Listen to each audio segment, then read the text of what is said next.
بسم اللہ الرحمن الرحیم۔ السلام علیکم۔ کہانی ہب آفیشیل میں خوش آمدید۔ آج پھر دوستوں میں آپ کے لیے ایک بہت ہی اچھی اور سچی کہانی لے کر آئی ہوں۔ نئے آنے والے دوستوں سے گزارش ہے کہ وہ میرا چینل کو سبسکرائب کریں اور بیل آئیکن کو پریس کریں۔ تو چلیں بڑھتے ہیں کہانی کی جانب۔ سردیوں کے دن تھے، شدید سردی پڑ رہی تھی۔ میں اپنے بیڈ پر بیٹھی کتاب پڑھ رہی تھی کہ اچانک سے لائٹ چلی گئی۔ پھر میں نے پاس رکھے ہوئے ٹیبل پر موم بتی جلائی۔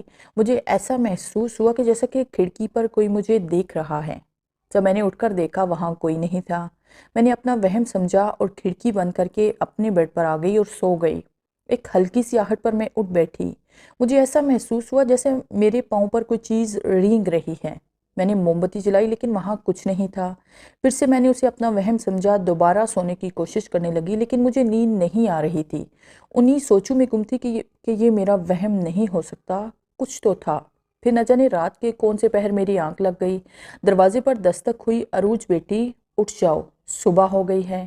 یہ میری ماں کی آواز تھی۔ میں اٹھی، جلدی سے ہاتھ منہ دھویا اور ناشتے کے ٹیبل پر بیٹھ کر ناشتہ کیا اور کالج کو چلی گئی۔ کالج کی گیٹ پر میری دوستیں میرا انتظار کر رہی تھی۔ یار عروج، تم نے آ جانے میں اتنی دیر کیوں کر دی؟ انہوں نے مجھے دیکھتے ہی کہا۔ وہ رات کو میں لیٹ سوئی تھی اس لیے صبح آنکھ نہ کھل سکی، میں نے جواب دیا اور ساتھ ہی اپنی کلاس میں چلی گئی۔ چھٹی کے ٹائم ہم پھر گیٹ کے پاس آ گئی۔ میری دوستیں جن میں سدرا، نورین، مہک، زمان، عمران اور شہزاد تھے۔ سدرا نے کہا کل ہمیں چھٹیاں ہو جائیں گی اور ہم سیر کے لیے کشمیر جائیں گے۔ زمان بولا، واہ کیا آئیڈیا ہے، تو تم سب پرسوں تیار رہنا، میں سب کو پک کرنے آؤں گا۔ پھر سب نے ہی میری بات پر اتفاق کیا اور سب ہی نے جانے کی حامی بھر لی اور پروگرام بنا لیا کہ 2 دن بعد ہم سب مل کر ایک گروپ کی شکل میں کشمیر جائیں گے اور خوب انجوائے کریں گے۔ ہم سب اپنے اپنے گھروں کو چل دیے۔ ہم سب کے گھر نزدیک ہی تھے۔ میں نے اپنے کمرے میں اپنی کتابیں رکھی اور کھانا کھانے کے لیے کچن میں چلی گئی۔ کھانا کھانے کے بعد میں اپنے کمرے میں آ کر اسٹڈی کرنے لگی۔ نہ جانے کب رات ہوئی پتہ ہی نہ چلا۔ میں کتابیں پڑھتے پڑھتے سو گئی۔ رات کے نہ جانے کون سے پہر میری آنکھ کھل گئی۔ مجھے محسوس ہوا جیسے میرے پاؤں پر سانپ جیسی کوئی چیز رینگ رہی ہے۔ میں نے اٹھ کر لائٹ جلائی، میری نظر اپنی کرسی پر پڑی۔ میرا سانس بند ہونے لگا کیونکہ میرے سامنے ایک بہت بڑا سانپ تھا۔ اس کو دیکھتے ہی میرے منہ سے ایک چیخ نکلنے لگی تھی کہ میری آواز میرے حلق میں ہی دب کر رہ گئی۔ ڈر اور خوف سے میرا حلق خشک ہو رہا تھا۔ کچھ بھی سمجھ نہیں آ رہی تھی کہ میں کیا کروں۔ وہ ناگ میرے سامنے ہی پھن پھیلائے بیٹھا ہوا تھا۔ میری ڈری ہوئی نظر اس کو دیکھ رہی تھی کہ وہ بیٹھے بیٹھے ہی غائب ہو گیا۔ میں نے خدا کا شکر ادا کیا اور دوبارہ سونے کی کوشش کرنے لگی، لیکن نیند میری آنکھوں سے کوسوں دور تھی۔ سانپ کا خوف اور ڈر میری نس نس میں بیٹھ چکا تھا۔ لیٹے ہوئے بھی مجھے ایسے محسوس ہو رہا تھا کہ وہ کہیں سے پھر نکل آئے گا۔ میری کب آنکھ لگ گئی اور میں گہری نیند سو گئی۔ فجر کے وقت میری ماما نے مجھے آواز دے کر جگایا، اٹھ جاؤ بیٹی، نماز پڑھ لو۔ میں جلدی سے اٹھی اور وضو کرنے کے بعد نماز پڑھنے لگی۔ نماز پڑھنے کے بعد قرآن پاک کی تلاوت کرنے لگی۔ اتنے میں سورج کی کرنیں چمک اٹھی اور میں نے ناشتہ کیا اور کالج چلی گئی۔ روز کی طرح گیٹ کے پاس سب دوست میرا ویٹ کر رہے تھے۔ پھر ہم سب اپنے پیریڈ کے لیے چلے گئے۔ آج ہم کو چھٹیاں ہونی تھی۔ ہم سب ہی بہت خوش تھے کیونکہ ہم نے کشمیر جانے کا پلان بنا رکھا تھا اور ہمارا کالج میں لاسٹ دن تھا۔ سبھی پڑھنے میں مگن تھے، لیکن میرے دل میں رات والا واقعہ تھا۔ میں ناگ کا میرے کمرے میں آنا، اپنے پھن پھیلا کر مجھے گھورنا، مجھے رہ رہ کر یاد آ رہا تھا۔ خیر میں بھی اپنی پڑھائی کی طرف متوجہ ہو گئی۔ پھر ہمیں چھٹیاں ہو گئی اور ہم سب ایک لان میں جا بیٹھے اور پلان بنانے لگے۔ زمان بولا، کل 8 بجے تم سب تیار رہنا، میں تم سب کو لینے آؤں گا۔ ٹھیک ہے، ہم تیار ہی رہیں گے، لیکن تم جلدی آنے کی کوشش کرنا کیونکہ ہم چاہتے ہیں کہ ہم یہ سفر صبح ہی شروع کریں تاکہ دن میں ہی اپنی منزل تک پہنچ جائیں۔ میں نے کہا، ہاں میں جلدی آ جاؤں گا، زمان نے کہا، اور پھر ہم سب اپنے اپنے گھروں کو چلے گئے۔ یہ رات بھی میری ناگ کی سوچوں میں گزری تھی، لیکن آج ناگ دکھائی نہیں دیا تھا، لیکن اس کی موجودگی کا احساس دل میں موجود تھا کہ وہ کسی بھی لمحے آ سکتا ہے۔ جب تک میں جاگتی رہی ناگ کا سوچتی رہی، پھر سو گئی۔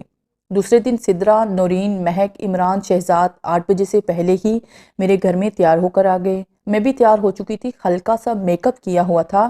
مجھے ہلکا میک اپ ہی نکھار پیدا کرتا تھا۔ مہک مجھے دیکھ کر ہی بولی، عروج آج تم بہت ہی خوبصورت لگ رہی ہو، لگتا ہے کسی کو اپنا جلوہ دکھا کر قتل کرنے کا ارادہ ہے۔ اس کی بات کو سن کر میں نے کہا یار چھوڑو ان باتوں کو، میں پہلے جیسی ہوں، بس کچھ تیاری کی ہے، ہلکا سا میک اپ کیا ہے۔ وہ بولی ہاں جانتی ہوں ہلکا سا میک اپ کیا ہے، لیکن ایسے لگ رہی ہو جیسے کسی پرستان کی شہزادی ہو۔ اس کی بات پر میں مسکرا دی اور پھر سب ہی ادھر ادھر کی باتوں میں مشغول ہو گئے۔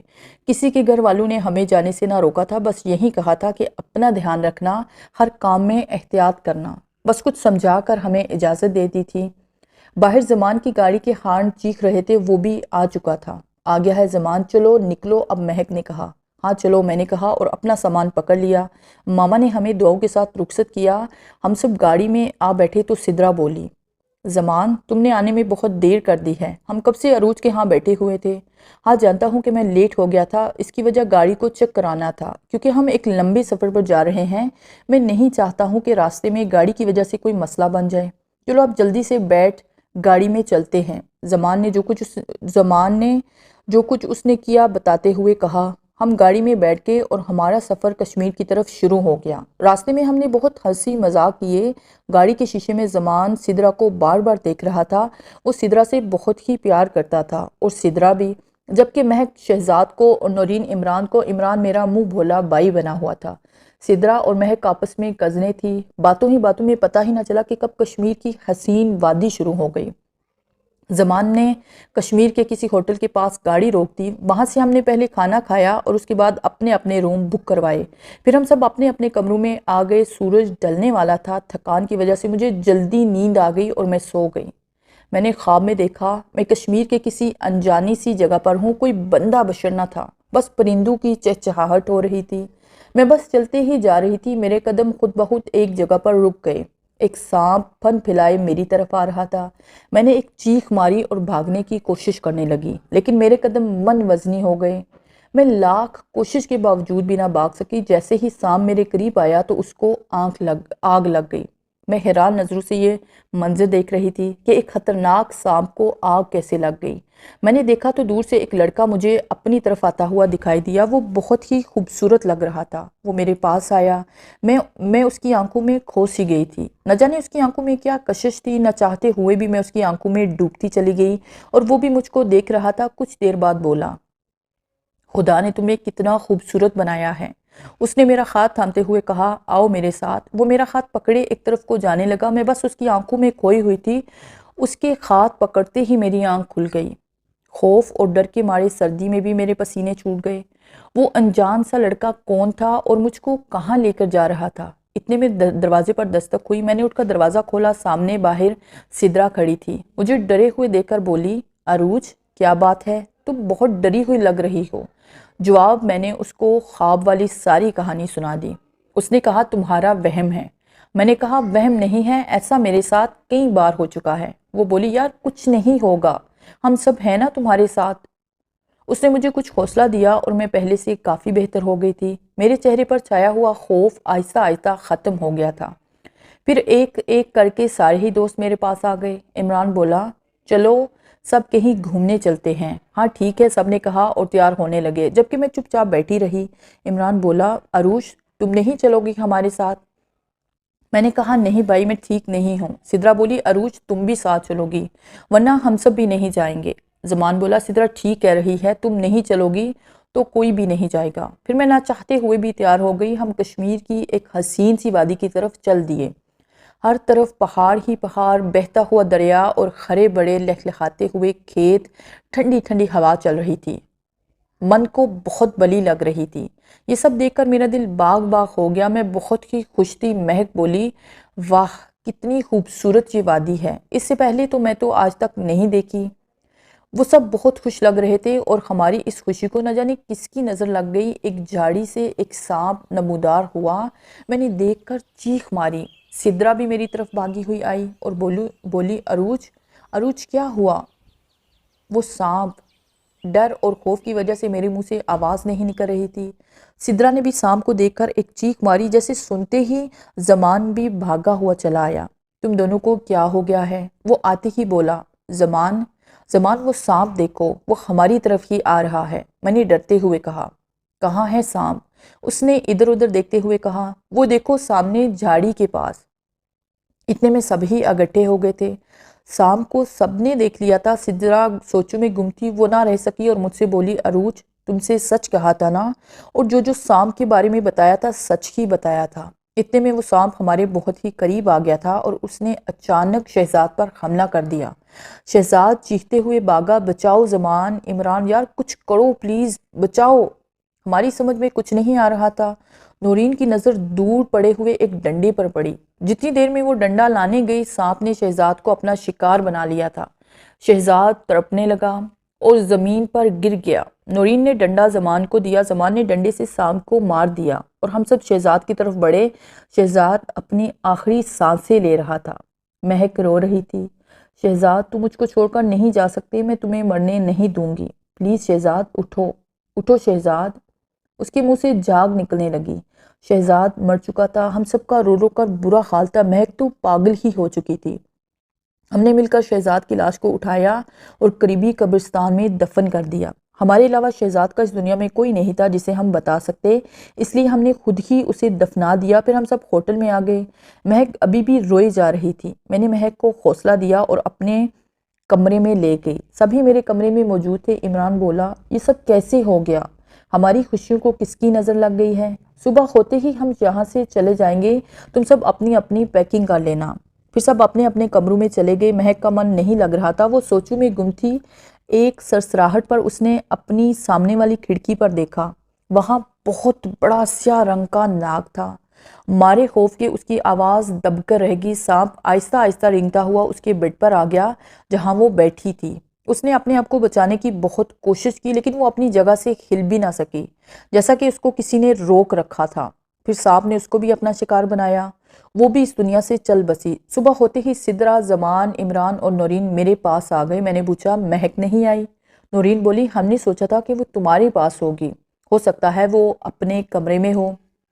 عمران نے کہا، میں بلا کر لاتا ہوں۔ کمرے کے باہر کھڑا اسے آواز دے رہا تھا، مہک نے کوئی جواب نہ دیا۔ پھر ہم سب کمرے کے اندر اکٹھے ہو گئے۔ یار زمان، کچھ تو گڑبڑ ہے۔ زمان اور عمران بھائی نے مل کر دروازہ توڑ دیا۔ جب ہم اندر گئے ہمارے تو ہوش اڑ گئے۔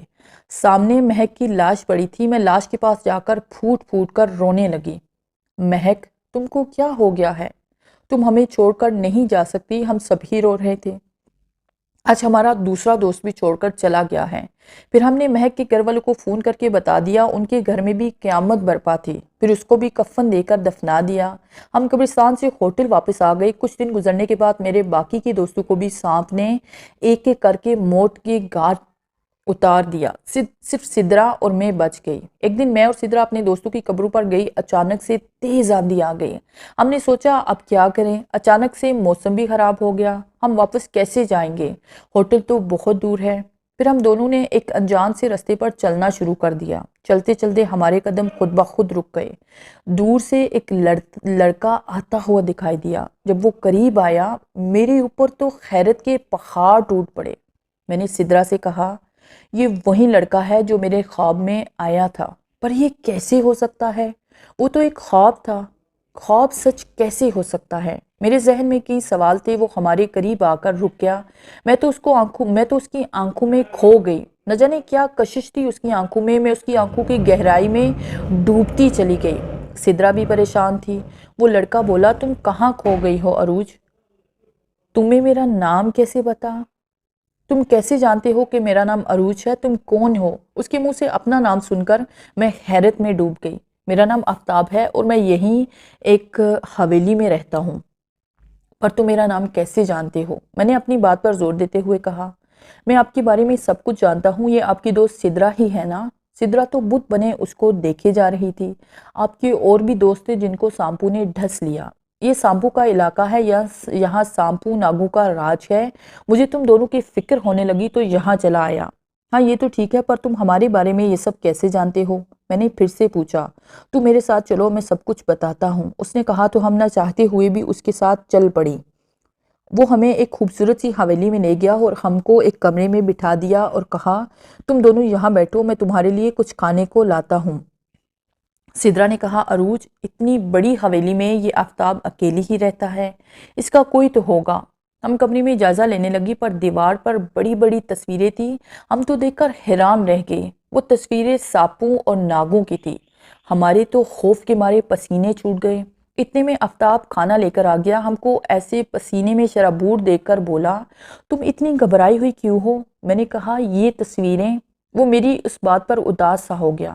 اس نے کہا پہلے تم کھانا کھا لو پھر سب کچھ بتاتا ہوں۔ ہم کھانا کھانے لگی۔ کھانا کھانے کے بعد میں نے کہا ہاں آفتاب بتاؤ اب اپنی کہانی۔ میری بہت لمبی کہانی ہے۔ وہ غمگین سا ہو گیا تھا۔ ہاں ہاں بتاؤ۔ ہم دونوں اس کی طرف متوجہ ہو گئے۔ وہ گہری سوچ میں ڈوب گیا تھا، پھر اس نے ایک گہری نظر مجھ پر ڈالی اور بولا اصل میں ایک ناگ ہوں، پر تم دونوں کو ڈرنے کی ضرورت نہیں ہے، میں تم دونوں کو کچھ بھی نہیں کروں گا۔ یہ جو تم نے تصویریں دیکھی ہیں یہ میرے ماں باپ کی ہیں۔ ہم ایک اچھاداری فیملی سے تعلق رکھتے ہیں۔ یہ ان دنوں کی بات ہے جب میری ماں اور باپ ٹرین میں سفر کر رہے تھے۔ ہر مسافر کی نظر میرے ماں باپ پر تھی۔ ہر کوئی یہی کہتا تھا کہ یہ دونوں کتنے خوبصورت ہیں۔ ہر کوئی تعریف کر رہا تھا۔ کسی ٹرین میں ایک جوگی بھی تھا۔ اس نے دیکھتے ہی کہا یہ دونوں اچھاداری ناگ اور ناگن ہیں۔ جب ٹرین اپنے اسٹیشن پر آئی میرے ماں باپ اترے اور وہ جوگی بھی وہاں ہی اتر گیا۔ میرے ماں باپ اپنے ناگ روپ میں آگے اور جنگل کی طرف بھاگنے لگے۔ وہ جوگی بھی میرے باپ کے پیچھے ہو لیا تھا۔ جوگی نے میرے باپ کو پکڑ لیا۔ میری ماں بھاگنے میں کامیاب ہو گئی۔ وہ میرے والد کو اپنے ساتھ لے گیا اور جا کر قید کر لیا۔ جس قید خانے میں ڈالا تھا وہاں سے بھاگنے کا کوئی راستہ نہ تھا، نہ کوئی کھڑکی، نہ کوئی سوراخ۔ وہ دروازہ بھی اس نے منتروں سے بند کر دیا۔ میرے والد نے بہت کوشش کی بھاگنے کی مگر وہ ناکام رہے۔ کچھ دن گزرنے کے بعد انہوں نے دیوار میں سر مار مار کر اپنی جان دے دی اور میری ماں اس دنیا میں اکیلی رہ گئی۔ کچھ دنوں کے بعد میری ماں نے مجھے جنگل میں جنم دیا اور انہوں نے میری خوب دیکھ بھال کی۔ میں اپنی ماں سے بہت پیار کرتا تھا۔ ان کی طرح میں بہت ہی خوبصورت تھا۔ ایک دن میں نے اپنی ماں سے پوچھا ماں میرے ابو کو کون ہے اور کہاں ہیں؟ میری ماں کی آنکھوں میں آنسو آ گئے اور انہوں نے مجھے بتایا تمہارے باپ کو ایک جوگی لے گیا تھا اور اس نے قید خانے میں ان کو بند کر دیا، جہاں نہ کوئی کھڑکی تھی نہ کوئی سوراخ تھا جس سے وہ باہر نہیں نکل سکتے تھے، اس لیے انہوں نے تڑپ تڑپ کر اپنی جان دے دی۔ میری ماں چپ ہوئی تو میری آنکھوں میں آنسو کا سیلاب تھا۔ ماں میں اس جوگی کو چھوڑوں گا نہیں جس نے مجھے یتیم کر دیا ہے، میں اس کی نسل کو ہی ختم کر دوں گا۔ میں نے اپنی ماں سے عہد کیا تھا جو میرے ماں باپ کے پیار کے دشمن تھے میں ان کو زندہ نہیں چھوڑوں گا، اور میں ایک خونی ناگ بن گیا۔ اور جس دن میں نے اپنی ماں سے عہد و قرار کیا تھا اسی دن سے ایک خواب میرا پیچھا کرنے لگا تھا۔ خواب میں اکثر ایک خوبصورت لڑکی کے سائے کے پیچھے چلتا تھا۔ اس سائے کا ملن کبھی کبھار اتنا پرکیف ہوتا کہ میں نیند کی گہرائی میں گہری نیند سویا رہتا، یہی دعا کرتا کہ یہ خواب کبھی بھی ختم نہ ہو اور کبھی اس سائے کے دور جانے سے میری آنکھ کھل جاتی۔ ایک دن میں نے خواب میں دیکھا وہ سایہ مجھے چھوڑ کر جا رہا ہے۔ میں نے اس کو بہت پکارا لیکن میری آواز اس کے کانوں میں نہیں پہنچ رہی تھی، اس لیے وہ سایہ آگے کو بڑھتا جا رہا تھا کہ اس سے جدائی میری برداشت سے باہر ہو گئی اور میں ایک دم سے چیخا عروج عروج۔ وہ کوئی اور نہیں تھا کہ وہ سایہ تمہارا تھا۔ آفتاب نے بے اختیار میرے ہاتھ تھام لیے اور بولا بالکل ایسے ہی نقوش، گہری جھیل جیسی آنکھیں اور بادلوں سے بھی گہرے تمہارے یہ بال، میں کیسے بول سکتا ہوں کہ وہ تم ہی تھی عروج، کیونکہ میں جانتا ہوں اس سپنے کو دیکھتے ہوئے 10 برس تک تمہارا انتظار کیا اور آج تم میرے سامنے ہو۔ سپنے میں تو تم نے میری آواز نہیں سنی تھی، میری بے چینی اور بے تابی تمہارے قدم نہیں روک سکی۔ تم کو یاد ہے جب تم نے اپنے کمرے کی کرسی پر ایک سانپ دیکھا تھا، وہ کوئی اور نہیں وہ میں ہی تھا، تمہارے خواب میں آنے والا عروج۔ اب میں تم کو کہیں نہیں جانے دوں گا۔ وہ ایک سپنا تھا اور تم ایک حقیقت ہو، میرے 10 سال کا ایک حاصل ہو۔ جذبات میں بہتے ہوئے اس کے لفظ ہم دونوں کو خوف زدہ کر گئے تھے۔ میں نے اپنا ہاتھ اس کے ہاتھوں سے چھڑا لیا۔ آفتاب تم ایک ناگ اور میں اپنا فکرہ پورا نہ کر سکی لیکن وہ میری بات کی گہرائی جان چکا تھا۔ اس نے میری بات کو مکمل کر لیا۔ ہاں عروج تم بلندی ہو اور میں بلندیوں پر ہی چمکتا ہوں۔ تم کو مجھ سے ڈرنے کی کوئی ضرورت نہیں ہے کہ تم کو اور تم سے تعلق رکھنے والے کسی بھی انسان کو کوئی نقصان نہیں پہنچاؤں گا، کہ تمہاری محبت میرے دل میں اس وقت کی ہے جب ایک بچہ اپنا ہوش بھی نہ سنبھال پاتا ہو۔ اب میرے چہرے پر اطمینان نظر آ رہا تھا کیونکہ اس کی سٹوری سن کر ہمیں اس کے خونی ناک ہونے کا اندیشہ ہوا تھا کہ وہ کسی بھی لمحے ہم کو مار سکتا تھا۔ وہ اب دل میں نہیں رہا تھا۔ میں نے کہا آفتاب میں تمہارے دشمنوں کی تلاش میں تمہارا پورا ساتھ دوں گی، لیکن اس کے لیے ہمیں کیا کرنا ہوگا؟ باتوں ہی باتوں میں ہم نے پلان بنا لیا۔ سدرا نے کہا عروج تمہارا دماغ خراب ہو گیا ہے، اتنا بڑا رسک لینے کی کیا ضرورت ہے؟ اس میں تمہاری جان بھی جا سکتی ہے۔ ہاں سدرا، جانتی ہوں کہ میں ایک رسک لے رہی ہوں اور مجھے اپنی جان کی کوئی پرواہ نہیں ہے۔ اگر میری ذرا سی مدد سے کسی کو کوئی فائدہ ہوتا ہے تو میرے لیے اس سے بڑھ کر دوسری کوئی خوشی نہیں۔ سدرا کی ہر بات مجھ پر بے اثر ثابت ہوتی جا رہی تھی۔ ہم دونوں وہاں سے نکل آئے کہ راستے میں یکدم مجھے کسی ناگ نے ڈس لیا۔ ہر طرف شور شرابہ تھا، لوگ جمع ہوتے جا رہے تھے۔ سڑک پر میں پڑی درد سے کراہ رہی تھی۔ درد کے مارے میرا برا حال تھا۔ کوئی کہہ رہا تھا کہ ڈاکٹر کو بلاؤ، کوئی کچھ کہہ رہا تھا، کوئی کچھ۔ اتنے میں ہجوم میں ایک گاڑی آ کر رک گئی۔ عروج، عروج، وہ پکارتا ہوا میری طرف بڑھا۔ اس نے بے قراری سے پوچھا، کیا ہوا ہے اسے؟ ناگ، ناگ، ہاں وہ ناگ جس نے مجھے ڈسا ہے وہ ادھر جنگل کی طرف گیا ہے۔ میں درد کے مارے بمشکل اپنا فکرہ پورا کر پائی۔ لوگوں میں خوف و ہراس پھیل گیا تھا۔ انہی لوگوں میں سے ایک بزرگ آدمی کی آواز ابھری، بیٹا لاپرواہی نہ کرو، ادھر پاس ہی جوگیوں کی جھونپڑی ہے، اس کو جلدی ادھر لے جاؤ، اسے پہلے کہ ناگ کا زہر جسم میں پھیل جائے۔ اس نے مجھ کو جلدی سے گاڑی کی پچھلی سائیڈ پر لٹایا، خود جلدی سے ڈرائیونگ سیٹ سنبھالی، ساتھ اس بزرگ کو بھی بٹھا لیا تاکہ وہ جھونپڑی تک جانے میں ہماری مدد کر سکے۔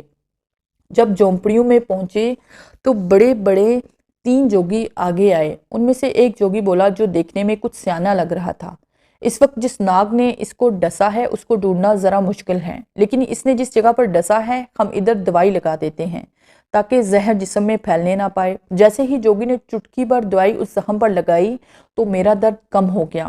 واپس جانے کا جب سوچ رہے تھے اچانک کسی کی آواز سنائی دی،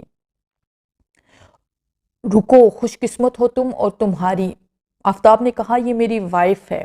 آفتاب کی اس بات پر میں چونک سی گئی، لیکن اس لمحے میں کچھ بول نہ سکی کیونکہ میں اپنی الجھن کا شکار تھی۔ خوش قسمت ہے تمہاری بیوی کہ ناگ نے اس کو ڈسا نہیں، صرف خون ہی چوسا ہے، اس لیے یہ بچ گئی ہے، ورنہ مرہم لگانے سے پہلے ہی یہ مر جاتی۔